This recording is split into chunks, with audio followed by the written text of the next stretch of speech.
더불어민주당이 후쿠시마 원전 오염수의 안전성 문제를 강하게 제기하는 가운데 국민의힘은 제2의 광우병 사태를 연상케 하는 괴담 선동이라고 비판했습니다. 유럽 순방길에 나선 김진표 국회의장이 헝가리에 이어 두 번째 방문국 체코에서 상하원 의장과 연쇄 회동을 갖고 원전 협력과 의회 교류 방안을 논의했습니다. 전직 의원들의 시각으로 정치권 핵심 이슈를 풀어보는 여의도 정치회전. 이래경 혁신위원장 사태 후폭풍으로 다시 위기를 맞은 이재명 대표의 퇴진 논란과 정부의 KBS 수신료 분리징수 방침과 이동관 방통위원장 내정설을 둘러싼 여야 공방의 배경을 짚어보겠습니다.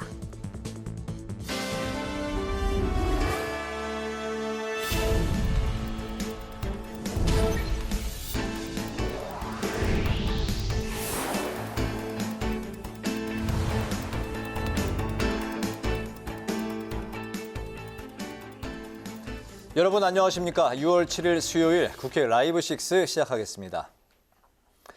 국민의힘이 민주당을 향해 후쿠시마 오염수 공세를 즉각 중단해야 한다고 주장했습니다. 민주당의 근거 없는 괴담으로 어민을 비롯한 국민들이 피해를 보게 된다는 건데요. 국민 불안 해소에도 힘을 쏟았습니다. 국민의힘은 이어서 중소기업 기술을 대기업이 탈취하는 문제 대책 마련에 나섰습니다. 여당 소식을 남수지 기자가 전합니다. 후쿠시마 오염수 방류가 임박했다는 관측이 나오는 가운데 국민의힘이 민주당을 향해 후쿠시마 오염수 괴담 선동을 즉각 중단하라고 촉구했습니다.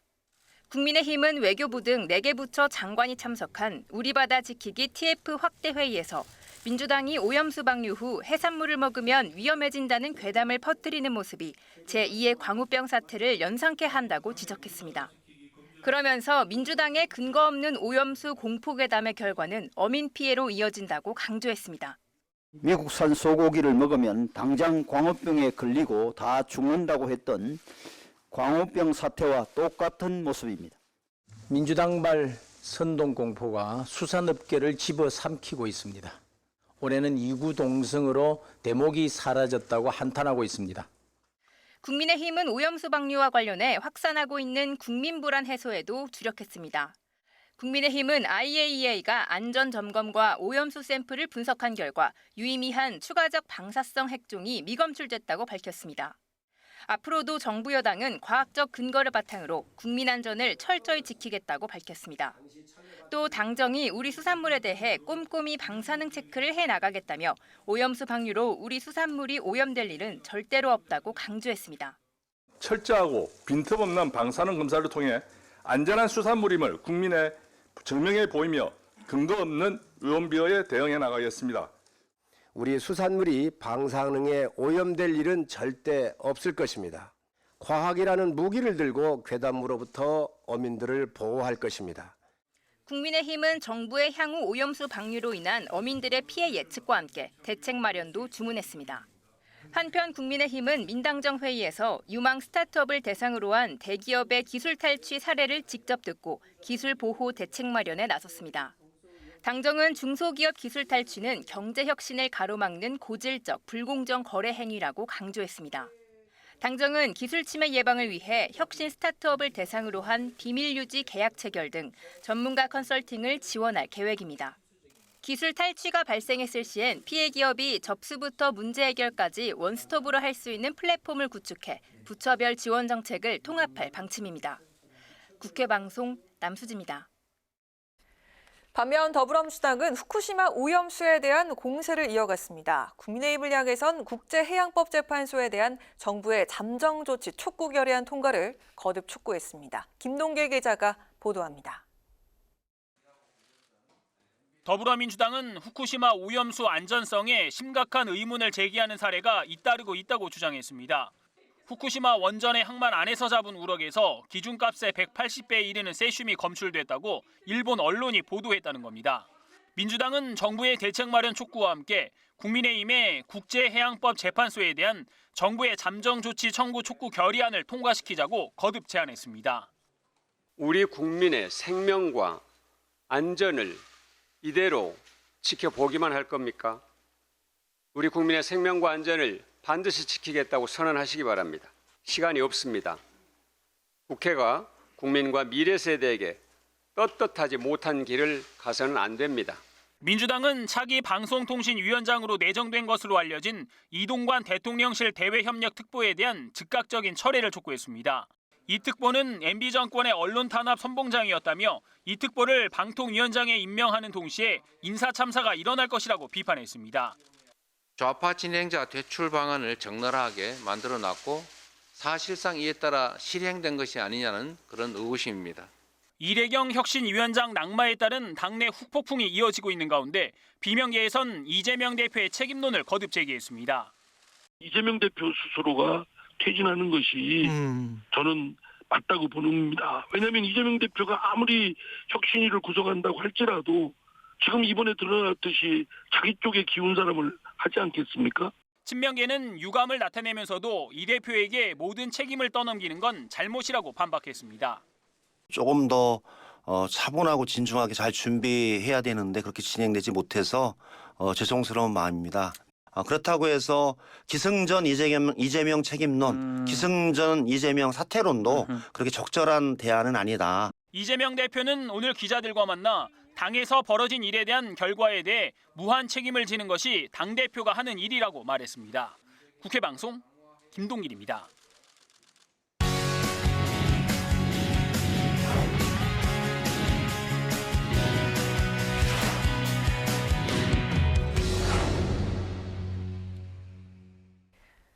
네, 이슈 분석, 정치권의 이슈를 좀 더 자세히 짚어보도록 하겠습니다. 김지수 아나운서 나와 있습니다. 반갑습니다. 네, 안녕하세요. 네, 국민의힘이 오늘 우리 바다 지키기 검증 TF 확대 회의를 열었습니다. 후쿠시마 오염수 방류와 관련해서 민주당을 향해서 괴담 선동을 멈추라고 촉구를 했다고요? 네, 그렇습니다. 앞서 저희가 리포트에서도 전해드렸는데요. 국민의힘이 오늘 오전 우리 바다 지키기 검증 확대 회의를 열었습니다.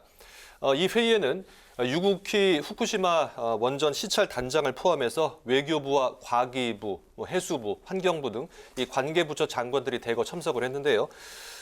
이 자리에서 국민의힘은 민주당의 주장이 비과학적 괴담이라고 비판했는데요. 먼저 성일종 위원장, 민주당의 방사능 괴담이 어민들을 궁지로 몰아넣고 있다고 지적을 했고요. 또 윤재혁 원내대표는 마치 미국산 쇠고기를 먹으면 당장 광우병에 걸려서 죽는다고 했던 제2의 광우병 사태와 똑같은 모습이다 이렇게 주장을 했고요. 야당이 과학적 근거를 무시하고 이 검증되지 않은 내용으로 국민을 기만하고 있다 이렇게 지적을 했습니다. 네, 과학이라는 무기로 괴담을 보호하겠다 이렇게 얘기를 했는데 일본의 그 오염수 방류 시점이 다가오고 있습니다. 때문에 그 여야 대립이 좀 더 심화되고 있는 것 같은데요. 민주당은 어떤 입장이죠? 네, 오염수 방류가 이제 올 여름이죠. 여름으로 일정이 잡혀 있는데 민주당은 그동안 계속 반대를 해왔습니다. 오염수 방류를 반대하는 집회를 3주째 이 주말마다 열고 있고요. 엊그제는 원내에 이 후쿠시마 오염수 원내 대책단을 출범시키면서 투트랙 전략을 구사를 하고 있는데요. 오늘 최고위원회의에서도 이 오염수 안전성에 의문을 제기하는 사례가 잇따르고 있다고 반박을 했습니다.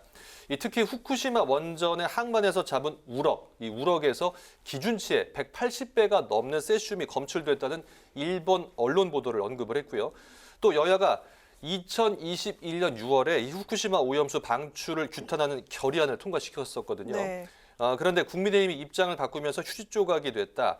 이 함께 통과시킨 결의안을 바탕으로 이 새로운 결의안을 통과시키자고 국민의힘에 제안을 한 상황입니다. 네, 그 오늘 하루 정말 그 언론의 뜨거운 감자였던 것 같은데요. 후쿠시마 원전 항만에서 잡은 우럭에서 기준치의 180배 이르는 세슘이 검출됐던 그 내용 좀 더 자세히 살펴봐야겠습니다. 우리 국민들로서는 좀 불안할 수밖에 없을 것 같습니다. 그렇죠. 이 180회 상당한 수치인데요. 지난달 후쿠시마 앞바다에서 잡힌 우럭에서 세슘이 검출됐다고 일본의 교도통신이 보도를 한 겁니다. 도쿄전력이 원전 항만에서 지난달 잡은 우럭을 검사를 했는데 원래 1kg당 100베크렐이 나와야 되는 것이 이제 기준치인데 무려 180배죠. 18,000베크렐이 나온 겁니다. 이 베크렐이라는 것은 방사능의 단위인데요. 또 같은 곳에서 4월에 잡은 쥐노래미에서도 1,200베크렐의 세슘이 검출이 됐는데요. 이 교도통신은 물고기를 잡은 곳이 바로 원전 근처 방파제였기 때문에 높은 수치의 세슘이 검출이 됐다고 분석을 했고요. 이에 도쿄전력은 이 물고기들이 항만을 빠져나가지 못하도록 그물을 설치하겠다고 밝혔는데 사실 물고기를 잡더라도 이미 오염된 바닷물은 또 퍼져나갈 네, 수가 있기 물은 때문에 퍼져나가죠. 그렇죠. 이 대책으로는 좀 부실하지 않냐 이런 지적이 나오고 있습니다. 그리고 앞으로 이 후쿠시마 원자력 발전소가 2051년에 폐쇄될 예정이거든요. 올해가 2023년이니까 28년 동안 이제 최소한 28년 동안 계속 오염수를 바다에 버려야 되는 상황인데 이 방류 전부터 이런 문제들이 계속 터진다면 뭐 논란은 앞으로 더 커질 전망입니다. 네, 그렇겠네요. 이런 문제들이 있어서 국민들 불안이 쉽게 사그러들지 않을 것 같습니다. 자, 이어서 민주당 소식 보도록 하겠습니다. 엊그제 민주당의 새 혁신기구를 이끌 위원장으로 이래경 이사장이 선임이 됐다가 사퇴를 했습니다. 그 이후에 권칠승 수석 대변인 발언까지 더해지면서 논란이 더 커졌네요. 그렇습니다. 월요일에 이래경 사단법인 다른백년 이사장이 혁신기구 위원장으로 선임됐다가 9시간 만에 사퇴를 했는데요. 이 과거에 언급했던 발언들이 문제가 됐습니다. 특히 천안함이 자폭했다는 발언이 가장 큰 문제가 되면서 사퇴를 했는데요. 여기에다 어제 있었던 현충일 추념식 행사 이후에 최원일 전 천안함장이 이재명 대표를 찾아가서 이번 선임과 관련해서 항의를 했는데요. 이에 대해서 권칠승 수석 대변인이 최 전 함장에 대해서 이 함장은 원래 배에서 내리면 안 된다. 부하들을 다 죽이고 어이가 없다고 기자들에게 한 말이 이 화근이 되면서 논란이 더욱 가열이 됐습니다. 이렇게 되면서 결국 더 이래경 위원장 사퇴 후폭풍이 더욱 더 커진 것 같다는 생각이 듭니다. 민주당 당 안팎에서 비판이 거세지고 있죠. 그렇습니다. 국민의힘, 민주당 이재명 대표가 이래경 위원장을 인선한 책임은 물론 권칠승 대변인에 대한 공세 수위도 높이고 있는데요. 민주당이 대한민국 정당인지 북한 정당인지 모르겠다며 이재명 대표는 국민에게 사죄하고 권칠승 대변인에게 중징계를 내리라고 압박을 했고요. 쇄신은커녕 이 허울 좋은 혁신위원장을 타이틀로 이재명 대표 자신을 비호하기 위해서라는 비판도 이어갔습니다.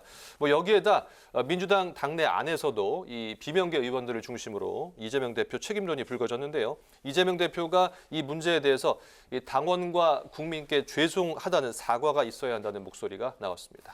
분위기 반전을 노렸던 민주당 입장으로서는 좀 당혹스러울 것 같습니다. 민주당 지도부 입장은 어떻습니까? 네, 민주당 지도부는 당 외 인사를 섭외하는 데 대한 어려움을 언급하면서도 쇄신을 위해서 좀 강경한 입장을 가진 인물이 필요했다. 이래경 위원장의 과거 발언이 비리는 아니고 개인의 의견이다. 이렇게 수습에 나섰습니다.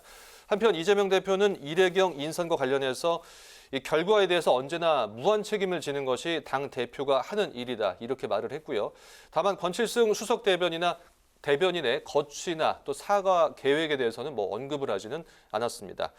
지금 돈봉투 의혹은 물론 김남국 의원의 코인 논란 등 이 당 안팎에서 공세가 이어지고 있기 때문에 이재명 대표 입장에서는 이런 것들을 모두 방어를 하면서 또 혁신위원회를 다시 출범시켜야 하는 어려움에 처해 있다. 이렇게 볼 수 있겠습니다. 네, 오늘 이슈 분석 여기까지 듣겠습니다. 김지수 아나운서 고맙습니다. 네, 고맙습니다.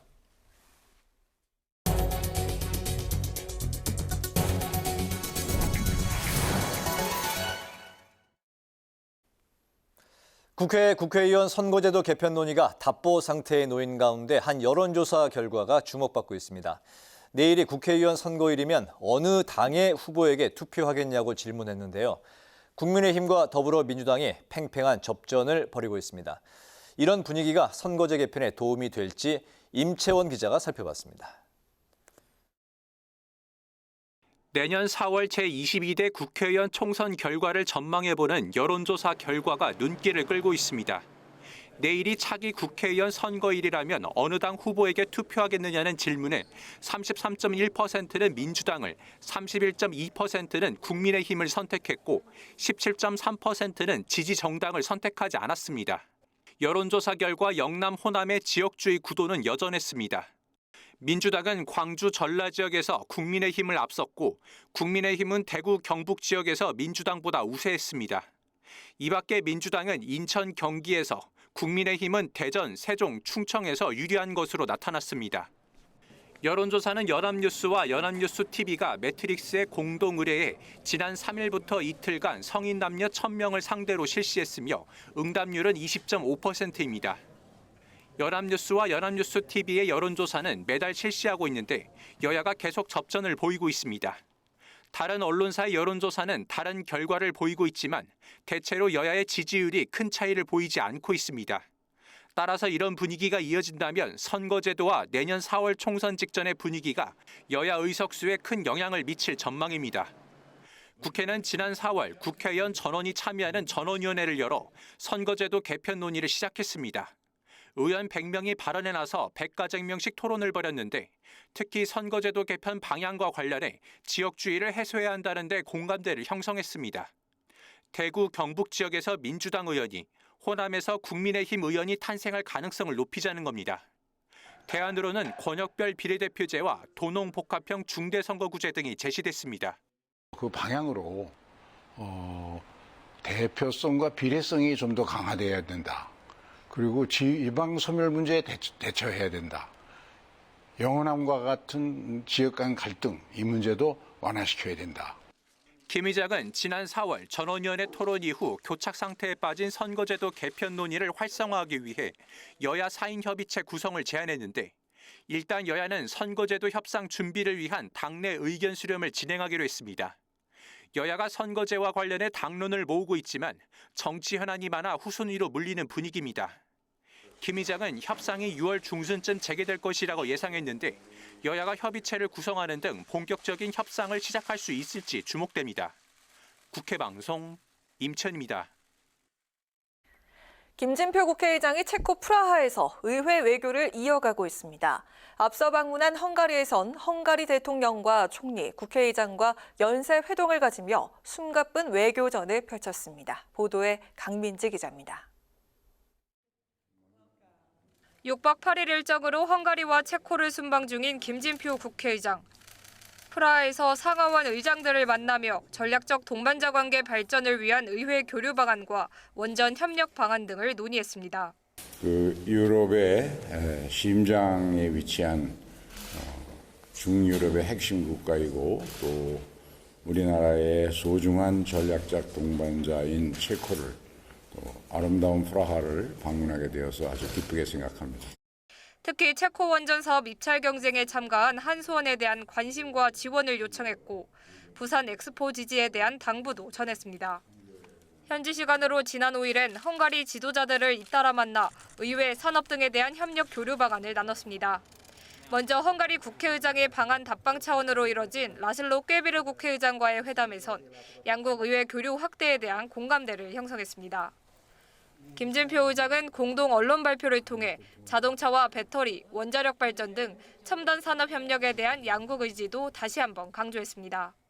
코로나19 상황 하에서도 양국 간의 교역이 꾸준히 증가하여 작년에는 약 70억 불의 교역이 이루어졌음을 평가하고 앞으로 자동차, 배터리, 원전 등 첨단 산업 분야에서의 협력을 확대하고 강화해 나가기로 했습니다. Abban is egyetértettünk elnök úrral, hogy a parlamentközi kapcsolatok azok egyfajta hajtóerőt jelenthetnek ezen kétoldalú kapcsolatrendszerben. 이어 커터린 노박 대통령과 만나 양국 공통 관심사인 저출생 문제 해결 방안에 대한 의견을 나눴고 빅토르 오르반 총리와의 회동에선 소형 모듈 원자로와 전기차 배터리 산업 등을 거론하며 양국 협력 강화 필요성을 강조했습니다. 양국 간의 의회 교류 협력을 더욱 강화시키고 이것이 앞으로 한국 기업들의 헝가리 투자에 따르는 여러 가지 어려운 문제들을 해결하는 데에도 좋은 계기가 되리라고 생각합니다. 김 의장은 이에 앞서 헝가리 의장과 다뉴브강 선박 침몰 사고 추모비를 찾아 헌화하고 희생자들을 추모했습니다. 내일은 프라하에 위치한 한국 기업을 시찰하고 동포 기업인들을 만나 애로사항을 청취할 예정입니다. 국회방송 강민지입니다. 국회 국방위원회가 법안 심사 소위를 열고 방위사업법 개정안과 6.25 참전 소년 소녀병 명예선양법 등 40개 안건을 심사했습니다. 방위사업법 개정안은 방위사업추진위원회 위원의 정치적 중립성을 고려해서 국회의 위원 추천 규정을 삭제하는 내용을 담고 있습니다. 6.25 참전 소년 소녀병 명예선양법은 징집 소년 소녀병에 대한 보상 근거를 마련하기 위한 법안으로 국방위는 추후 법안 소위 일정을 다시 잡고 논의를 이어갈 계획입니다. 특혜 채용 의혹으로 논란을 빚은 중앙선거관리위원회가 감사원 감사를 거부한 것을 두고 여야는 대립했습니다. 국민의힘 행안위 위원들은 오늘 선관위를 다시 방문해 선관위가 조건 없이 감사원 감사를 수용하고 선관위원 전원이 사퇴해야 할 것을 촉구했습니다. 더불어민주당 행안위 위원들은 기자회견에서 여당이 선관위를 압박해 중립성을 훼손하고 선관위를 장악하려 한다며 의혹 규명은 국정조사로 하면 된다고 반박했습니다. 더불어민주당과 정의당, 진보당, 기본소득당 등 야 4당이 오늘 국회에서 기자회견을 갖고 이태원 참사 진상규명특별법의 신속한 제정을 촉구했습니다. 민주당 이재명 대표는 이런 사고가 재발하지 않도록 대책을 새롭게 강구하고 억울한 피해자에게 합당한 권리 보장이 가능하도록 특별법이 제정돼야 한다고 강조했습니다. 정의당 이정미 대표는 참사 없는 사회를 만들라는 국민의 준엄한 요구에 무책임으로 일관하는 정부와 여당의 더 이상 책임감을 기대할 수 없다며 국민의 아픔을 치유하기 위해 야당이 앞장서겠다고 다짐했습니다. 더불어민주당이 한동훈 법무부 장관의 개인정보 유출 수사가 언론 탄압이자 인사청문회 무력화를 위한 사전포석이라며 규탄했습니다. 이소영 원내대변인은 서면 브리핑에서 경찰이 언론과 최강욱 더불어민주당 의원을 압수수색한 것을 두고 윤석열 정권이 인사참사 이슈를 차단하기 위해서 인사청문회를 무력화하려고 명분 없는 수사를 강행하고 있다고 주장했습니다. 또 언론계에서 국회의원의 청문회 관련 자료 전달을 문제 삼는다면 사실상 모든 의원실과 국회 출입 기자들이 수사 대상이 될 수 있다며 우려를 표하고 있다고 덧붙였습니다.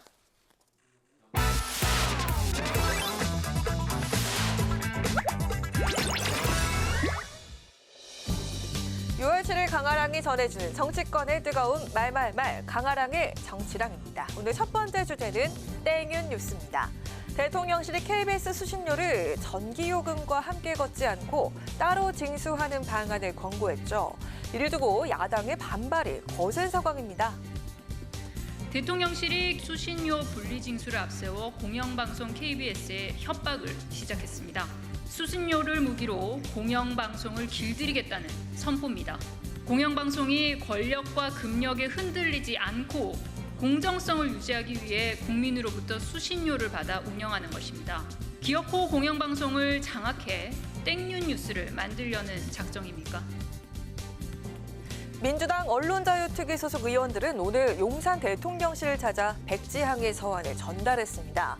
고민정 의원은 땡윤 뉴스를 만들어 무엇을 누리고자 하느냐며 윤 대통령을 향해서 목소리를 높였는데요. 이뿐 아니라 대통령실이 KBS의 주요 재원인 수신료를 고리로 공영방송 길들이기에 나섰다면서 방송 장악의 본격화라고 비판했습니다. 텔레비전 수신료는요. 1994년부터 전기요금과 함께 징수가 돼왔죠. KBS의 연간 수신료 수입은 7천억 원 수준에 이릅니다. 이 가운데 91%는 KBS 그리고 3%는 EBS에 배분이 되고 나머지는 한국전력이 위탁수수료 명목으로 받아왔습니다. TV 수신료가 분리징수로 변경이 되면 KBS의 연간 수신료 수입은 2천억 원 이하로 떨어질 것이라는 전망도 나오고 있습니다. KBS는 대통령실의 수신료 분리징수 권고 결정에 대해서 공영방송의 근간을 훼손할 수 있는 사안이라면서 유감의 뜻을 밝힌 상황인데요. 또 수신료 한전 위탁징수는 그동안 헌법재판소와 법원에서 수차례 정당성을 인정한 바 있다고 밝히기도 했습니다. 수신료와 전기요금을 분리징수해달라는 소송이 지금까지 3차례가 제기돼 왔지만 헌법재판소와 대법원은 모두 통합징수의 정당성을 인정했었죠. 여당은 오랜 과제인 수신료 분리징수 문제를 이제는 손볼 때가 됐다는 주장을 해왔습니다. 전기요금에 통합징수되는 KBS 수신료에 대한 국민들의 불만이 높아지고 있습니다. 그동안 공영방송이 편파 불공정 보도로 민주당과 민노총이 장악한 KBS가 공영방송의 공적 책무를 스스로 짓밟고 국민 동의 없이 조세갈취 정책을 하겠다는 발상부터가 국민은 안중에도 없는 것입니다.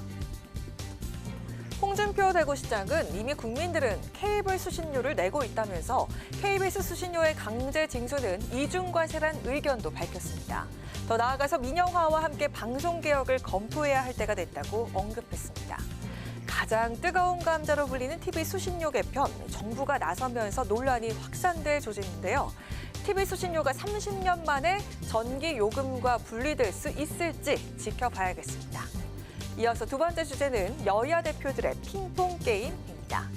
김기현 국민의힘 대표와 이재명 더불어민주당 대표 간의 TV 토론을 둘러싼 신경전이 계속되고 있죠. 양당은 대표 간의 TV 토론을 추진하기로 했다고 밝혔지만 구체적인 일정이나 형식 논의가 이루어지지 않아서 난항을 겪고 있는 중입니다. 정책 대화 제안을 했더니 앞으로는 하자고 하면서 뒤로는 실질적으로 자꾸 미루는 느낌을 지우기 어렵습니다. 비공개로 만나서 노력하는 척하는 이런 그림을 보여주겠다는 것에 대해서는 동의하기 어렵습니다. TV 토론 얘기를 하고 있는데 저는 TV 토론도 좋고 다 좋습니다. 국회 로텐더홀에 의자 하나 놓고 책상 하나 놓고 그냥 만인이 보는 가운데서 허심탄회하게 대화하길 바랍니다. 여당 야당 대표가 만나서 국정 현안을 아주 긴밀하게 이야기 나누는 그런 협상의 자리가 대화의 자리인 것이지 국정 현안을 협의하기 위한 별도의 대화 자리가 필요하다고 말씀드리는데 자꾸 대화 안 하고 논쟁만 하자니까 답답한 노릇 아니겠습니까? 여야 대표의 TV 토론과 회동 방식에 대한 신경전은 열흘 넘게 이어지고 있는 모습입니다. 두 사람의 회동 얘기가 나온 건 지난달 23일 김 대표의 만남 제안에서 시작이 됐는데요. 김 대표는 노무현 전 대통령 추도식에서 옆자리에 앉은 이 대표에게 식사 자리를 제안했지만 이 대표가 국민 정서에 맞지 않는다며 거절했다고 알려졌죠. 이에 이 대표는 건설적인 대화를 하자는 취지였다면서 단순한 만남 대신에 정책 토론을 하자면서 역제안을 하고 나섰습니다. 이 대표의 공개적인 정책 대화 제안에 김 대표 측은 입장문을 내고 정책 관련 공개 TV 토론과 비공개 1대1 회담을 동시에 추진하자고 화답했습니다.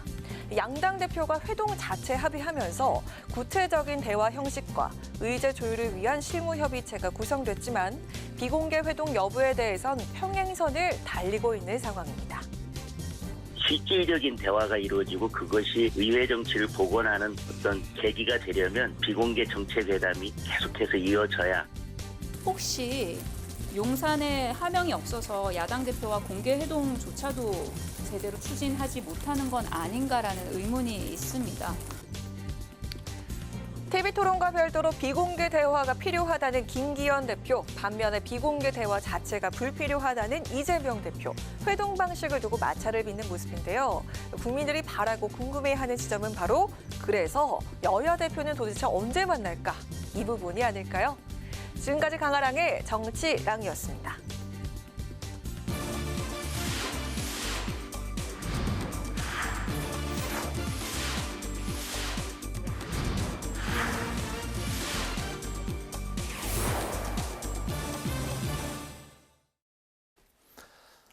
네, 이번에 여야 전직 의원과 함께 정치권의 가장 뜨거운 이슈에 대해서 양측의 이야기를 들어보는 여의도 정치 외전 시간입니다.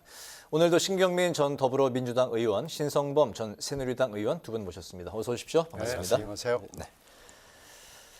더불어민주당에서는 이래경 혁신위원장 사퇴 여진이 또 새로운 파장을 만들어내고 있는 상황인데요. 당내에서는 낙마 사태의 책임을 져라, 또 국민의힘에서는 민주당 권칠승 의원의 천안함 발언을 문제 삼아서 책임을 지라고 하면서 이재명 대표가 안팎으로 지금 현재 책임론과 사퇴 공세를 동시에 받고 있는 상황입니다. 사실 그 후보군에 대해서는 인터넷 요새 검색만 해도 대부분 여러 가지 팩트들이 나올 수 있는 상황인데 별로 그렇게 문제가 되지 않을 거라고 생각을 했었던 것인지 아니면은 어쨌든 그 최고위원들은 발표 전날 저녁에 돼서야 이제 선임 사실을 처음 알았다는 이야기가 또 들리고 있습니다. 이번에 그 이래경 사태가 이재명 대표 리더십에 또 다른 어떤 그 타격을 주고 영향을 줄 것인지 또 앞으로 그 민주당 혁신이 새로운 혁신위원장을 또 이제 후보로 내면서 다시 혁신의 길을 걸어갈 수 있을지 두 가지 먼저 좀 들어보겠습니다. 오늘은 신성범 의원 먼저 들어볼까요? 우선 이런 결과 지금 민주당 안에서는 도대체 누가 추천한 거야? 라는 얘기를 엄청나게 하지 않겠습니까? 네. 종합해보면 결국은 최고위원들도 전날 알았다니까. 그리고 지금은 내가 추천했습니다 소리는 절대 안 할 거야, 누가. 네. 그렇잖아요. 그러면 네. 제가 보기에는 이거는 이재명 대표가 어떻게 되면 숨겨놓았던 인물처럼 보여져요. 제가 보기에는. 그러니까 2019년 이재명 당시 경기지사가 형님의 정신병원 강제 입원 여부를 놓고 선거법 위반으로 재판받고 있을 때 만들어졌던 조직이 이재명 경기도지사 지키기 범국민 대책회의라는 거창한 이름의 조직이 생겼는데 그때 이분이 이래경 씨가 제안을 했다는 거 아니에요. 그렇다면 연이 오래됐을 거다라는 것. 또 하나는 뭐랄까 시민단체라는 뭐 이상한 시민단체이긴 합니다만 거기 출신이라는 점. 이게 김에게 통했던 인물 아닌가 제 눈에 그렇게 보여지는데 남는 것은 이렇게 되면 이래기 사태를 두고 어떻게 보면 다시 한번 이게 방아쇠가 된단 말이에요. 친명 또는 비명 아니면 뭐 친문 간에. 왜 그러냐면은 대표가 어차피 혁신위원장을 어떻게 보면 결과 임명한 건데 사람을 어떻게 찾아냈느냐, 그 점검 안 했느냐 이런 논리부터 시작해가지고 보통 사람이 아니잖아요. 말한 실수나 이런 거 보면 천안함은 뭐 자폭이었다든지 아니면 미국이 CIA가 대선에 개입했다든지 이런 이야기를 천안함 사건이 난 지 13년 후에도 지금도 물러나면서까지 원인 불명이라고 하는 사람을 누가 추천했느냐. 이게 사람 보는 눈이 이재명 대표 그렇게 없단 말이냐. 제가 보기에는 이게 앞으로 두고 이게 단순히 끝날 일이 아니라 친명 비명 간에 완전히 갈등의 방아쇠를 따진 거예요. 이게. 뜻 당긴 거다 봐야죠. 알겠습니다. 이재명 대표에게 또 다른 뭐 타격이 될 수 있다. 엄청난 타격이죠. 예. 엄청난 타격이 될 수 있다. 민주당 혁신이 어떻게 또 다른 혁신위원장 후보군을 내고 혁신을 추진할 동력이 또 얻을 수 있을까요? 어떻게 보십니까? 이런 상황에서 혁신위원장을 누가 올까 하는 생각입니다. 당 외에서 사람을 찾기는 쉬워 보이지가 않아요. 혁신위는 무조건 당 외에서 사람이 오는 게 맞겠죠. 그런데 지금 당 외에서 사람을 구할 수 있을까라는 아주 근본적인 문제 제기가 지금 있는 거예요. 여러분이 그 하마평에 또 이렇게 이런저런 뭐 분들이 이렇게 거명을 하면서 나오는 분들이 있더군요. 저기 뭐 이탄희 의원, 또 뭐 유인태 뭐 전 총장 뭐 비롯해서 몇몇 분이 나오긴 하는데. 전에부터 유인태 총장 얘기는 나왔습니다. 그런데 지금 이렇게 되면은 당내에서 찾을 수밖에 없다는 얘기가 되죠. 그렇게 되면은 또 이게 혁신이냐라는 또 불만이 있을 수가 있고요. 6월 4일 일요일 날 사실 더 혁신 회의를 2시에 띄우고 혁신위원장을 저녁에 최고위원들한테 흘리면서 사실 6월 4일이 이재명표 혁신의 D-Day였습니다. 그런데 6월 5일 날 공식화하면서 바로 그냥 하루도 못 가서 이게 풍비박산이 된 꼴이 됐어요. 그래서 이게 이제 이렇게 되면은 이게 짝퉁 혁신위원회 아니냐, 그리고 줄 세우는 더 혁신 회의 아니냐, 이렇게 되면서 친위 쿠데타 방식으로 혁신을 하겠다는 말이냐, 지금 이렇게 되면서 친명 비명 간의 갈등이 일단 밖으로 표출이 되는 형국이에요. 그런데 문제는 지금까지의 친묵 관망파들이 숫자가 몇 명이냐 하는 거 가지고 논란이 좀 있었는데 이게 사실은 2월 27일 1차 체포동의안 때 한 40-50명 뭐 이런 얘기가 나오다가 4월 28일 박광원 원내대표 선거에서 1차 투표에서 90표가 넘게 나왔습니다.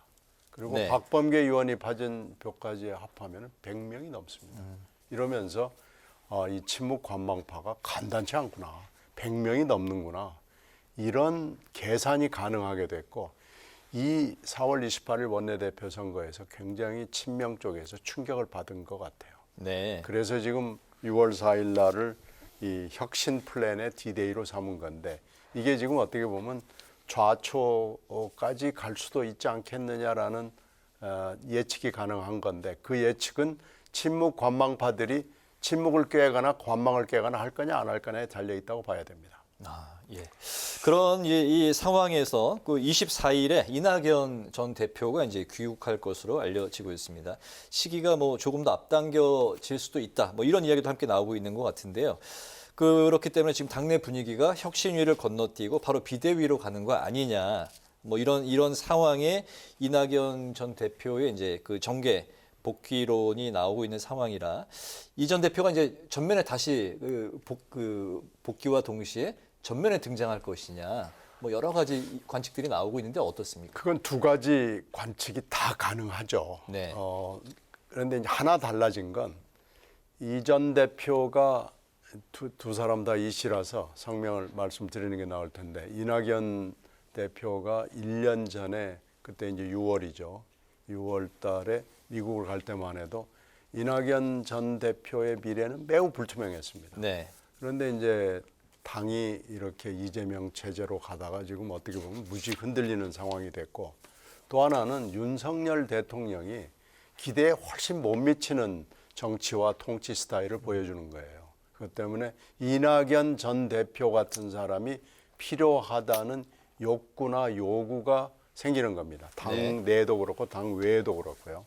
그래서 이것은 저는 이 요구가 얼마나 분출하느냐에 많이 좌우되고요. 또 하나는 이런 상황이 된 거에 대해서 이낙연 전 대표가 계속해서 미국에서 보내는 메시지는 나도 책임을 느낀답니다. 이게 좀 달라진 거라서 귀국 이후에 어떤 형국이 벌어질지 저로서는 짐작하기가 매우 어렵다고 봅니다. 제가 옆에서 상대당 이야기긴 합니다만 지켜보는 입장에서 보자면 이낙연 전 대표의 정치적 파괴력이 얼마나 될 것인가는 결국은 호남 지역의 민심에 달려있다고 저는 봐요. 호남이요? 호남. 네. 호남에서 다시 한 번 더 이낙연 전 대표를 쳐다보느냐 아니면 이미 흘러간 물로 치부하느냐에 따라서 달라질 것 같다. 두 번째는 이재명 대표는 지금 이 4명 사태에 대해서 결과에 무한 책임을 지는 게 대표의 역할이라고 말은 했지만 어떻게 책임지겠다는 이야기는 안 하고 있어요. 이 말은 결국은 아무리 비명계에서 책임론을 제기하더라도 내 스스로 물러가는 일은 없을 것이다. 바꾸어 말하면 당내 이 정도의 어떻게 보면 반대 정서는 당원들의 힘으로 강성 당원들의 힘으로 제압이 가능하다고 보고 있을 거예요. 그렇다면 앞으로는 만약에 이낙연 대표가 귀국한 이후에 어느 정도 움직임을 보여에 따라서 연동되면 조금 파열음은 더 크게 날 것처럼 보여지더라고요. 알겠습니다. 인사책임 공격을 받고 있는 이재명 대표 무한 책임론을 이제 들고 나오긴 했습니다만 바깥으로는 이동관 대통령실 대외협력특보의 방송위원장 내정을 문제 삼고 나섰습니다. 한편 대통령실은 지난 5일에 방통위와 산자부에 KBS 수신료 분리 징수를 권고한 것에 이어서 시행령 개정에도 착수하겠다고 이제 밝힌 상황인데요.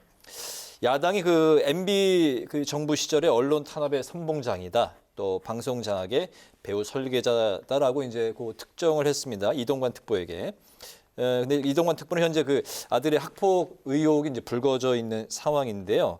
이른바 핵관이라는 표현, 핵심 관계자라는 말을 처음으로 쓴 주인공이 이제 바로 당사자가 이동관 특보다 이런 이야기도 있는데 이동관 방송위원장 설 거의 기정사실로 곧 내정될 것이다 이런 이야기들도 많이 나오고 있는 상황인데 방통위원장 설이 바로 언론 장악의 전면적인 시나리오다. 이런 이야기들도 한간에서 나오고 있습니다. 이 시나리오 설에 대해서 두 분은 좀 어떤 인식을 갖고 계신지 좀 들어보겠습니다. KBS 또 MBC 공영방송 기자 출신이신데 좀 궁금합니다. 어떻게 생각하시는지. 일단 왜 이런 말하자면 상표 등록은 안 돼 있지만 이동관 그러면은 방송 장악의 상당히 대표적인 인물이거든요. 저도 그 당시에 MBC 앵커를 하면서 이동관 수석 당시입니다. 그때 여러 가지 얘기를 들어서 이동관 그러면은 별로 그렇게 기분이 썩 좋지는 않아요. 그런데 왜 지금 이 시점에 이동관 수석을 다시 방통위원장이라는 막중한 자리로 보내려고 그러냐는 질문을 윤 정권에 있는 분들한테 하죠. 그러면 답변은 대개 사람을 찾았는데 적임자가 없다. 사람이 없다. 그러면 학폭에 연루돼 있다는 걸 잘 알지만 이동관밖에 없다. 이런 얘기를 하거든요. 그런데 왜 사람이 없겠어요? 그래서 이 대목에 대해서는 도저히 납득이 안 되기 때문에 이건 방송 장악을 옛날 실력을 발휘해서 한번 좀 확실하게 해주라라는 공개적인 미션을 준 거 아닌가. 그 임무를 완수하기 위해서 이동관 수석을 방통위원장이라는 막중한 자리에 지금 이 시점에 보내는 거 아닌가. 그리고 그 임무는 너무나 뻔한 거 아닌가 이렇게 생각합니다. 네, 방송 장악 시나리오 설에 당연한 수순이다라고 말씀을 하셨고요. 그것을 방송 장악이라고 표현할지 아니면 방송계 제 편이라고 봐야 될지 방송계 어떻게 보면 정리라고 표현할지는 잘 모르겠어요. 다만 이런 점은 정권의 입장에서는 있는 거예요. 뭐냐? 정권이 바뀌었음에도 불구하고 KBS나 MBC 공영방송이 전혀 공영적이지 않다. 다시 말하면 정치 시사 프로그램마다 특정 정파 대변인들만 출연하여 일방적으로 방송을 한다. 두 번째는 방송국 내부가 완전히 민노총, 은노조의 출신으로 장악되어 있다는 그런 느낌을 강하게 받을 겁니다. 그렇게 되면 이래서는 안 되지라면서 어떻게 정상화시키겠다는 그런 욕구를 충분히 느낄 만하다. 두 번째는 이게 어디서 비롯됐냐 한번 말씀드리지 있는데 네. 문재인 정부가 출범하고 나서 좋은 기회였어요. 무엇은 좋은 기회냐? 공영방송을 바로 세울 좋은 기회였어요. 왜? 그때는 정치적 헤게모니와 도덕적 헤게모니를 다 문재인 정부가 갖고 있어요. 보수는 이미 절멸했어요. 그 촛불 때문에. 그렇다면 네. 그때 공영방송을 좀 어떻게 보면 세워야 되는데 대신 MBC는 MBC대로 KBS는 KBS대로 사장들을 다 몰아냈어요. 심지어는 이사를 카드 쓴 것을 김밥집 간 거 이런 거 다 해가지고 결국은 다 바꿔버렸다고. 여기에서 사단이 벌어졌던 거예요. 그 다음에 거기서 안에서는 어떻게 됐습니까? 민노총 출신, 은노조 중심이 돼서 어떻게 보면 회사를 MBC, KBS 모두 그들이 장악했어요. 주력이 돼, 주류가. 비주류로 몰린 친구들은 그 안에서 완전히 적폐 세력으로 찍혀서 은인 자주하고 있다. 이제 분기탱진에서 일어나는 거예요. 그 욕구가 또 있단 말이에요. 내외의 조응이 된 거죠. 그런 의미에서 본다면 안타까운 현실인데 방송계 재편은 불가피하다 보고, 그다음에 이 적임자가 누구냐? 적어도 언론에 오래 있었고 다뤄본 이동관 전 수석이 적임자라고 판단한 것 같아요. 지금 기사로 봐서는 무슨 학폭 이런 건 다 지나가 버렸고, 심지어는 청문회 과정에서 야당이 아무리 반대한들 제가 보기에는 이동관 전 수석이 방통위원장 임명되는 것이 그게 확실히 돼 보여요. 알겠습니다. 민노총의 영향권 하에 있고 또 출연자들이 기울어진 운동장인 이런 상황에서 언론 장악이 아니라 언론 재편을 위한 적임자가 이동관 전 수석이 될 수 있다. 그렇게 보고 있는 것처럼. 알겠습니다. 두 분의 의견이 상당히 이제 갈리는데요. 이번에 그 KBS 수신료 분리 징수에 대해서 또 이야기를 좀 논의를 바꿔보겠습니다. 역시 이 부분도 방송 장악 시나리오 이야기가 나오고 있는 부분입니다. 오늘 그 홍준표 대구시장이 KBS 1과 또 EBS는 국영화, KBS 2와 MBC는 민영화해야 한다 이렇게 이제 주장을 했는데요. KBS 수신료 분리징수 이게 여론 수렴에 의한 것인지 아니면 또 다른 그 방송 장악의 한 수순인 것인지 두 분 생각 또 들어볼까요? 지금 현재 방송 수신료가 비용의 상당 부분을 차지할 수밖에 없는 상황이고요. 그리고 전체적으로 방송은 90년대 이후에 1년에 이렇게 예산을 보면은 거의 하향 커브를 급속하게 그리고 있어요. 특히 광고가 종편으로 또 분산이 되고 포탈로 또 분산이 되고 이러면서 지상파는 거의 지금 광고로 살아갈 수 있을까라는 근본적인 회의가 있습니다. 더군다나 이렇게 광고적 압박을 받는 상황에서 KBS, MBC, SBS가 다 비슷한 상황이고요. KBS 경우에는 사실 이 전기요금 병가 때문에 큰 걱정은 안 하고 지금까지 살았거든요. 근데 네. 만약에 이 병가가 없어지게 되면은 지금 받고 있는 수신료의 아마 반밖에는 못 받을 겁니다. 그렇다 그러면 앞으로 지상파는 어느 순간이 되면은 그건 KBS도 문제지만은 MBC, SBS가 방송 제작을 포기할 수밖에 없는 상황으로 가거든요. 이것을 지금 미국에서는 어느 정도 지상파에 대해서 거기 CBS, MBC 그런 방송에 대해서 어느 정도 약간 뭐라고 그럽니까? 풀어줍니다. 네. 방송 광고의 영역을 넓혀주거나 시간대를 바꿔주면서. 근데 지금은 그런 조치 없이 무조건 아직도 황금알을 낳는 거이다라는 방송에 대한 잘못된 편견에다가 방송 여건이 이렇게 달라졌는데도 똑같이 하면은 어느 순간이 되면 지금 이 조치를 필두로 해서 지상파는 거의 마감을 해야 되는 시점까지 갈 수도 있다는 위기를 인식해야 합니다. 네, 그런 가운데 야당이 오늘 이제 오늘 공영방송을 협박을 하는 거다라는 이제 뭐 이런 그 성명을 내면서 대통령실에 있는 용산을 또 이제 항의 방문을 했습니다. 이게 저는 뭐 KBS 출신이기 때문에 좀 조심스러운 대목이 있는데 이런 거예요.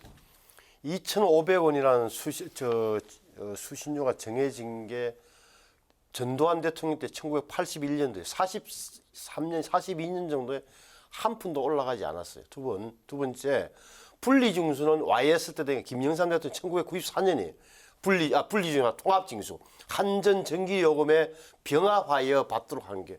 말씀하신 대로 그 덕분에 KBS는 큰 걱정 없이 지내왔어요. 얼마냐?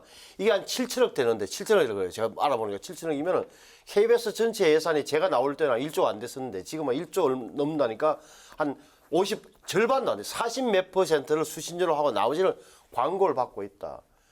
그럼 이제 이렇게 이제 다시 분리되면 자, 징수원도 만들어야 되죠. 새로 생기겠죠. 네. 일본 NHK처럼.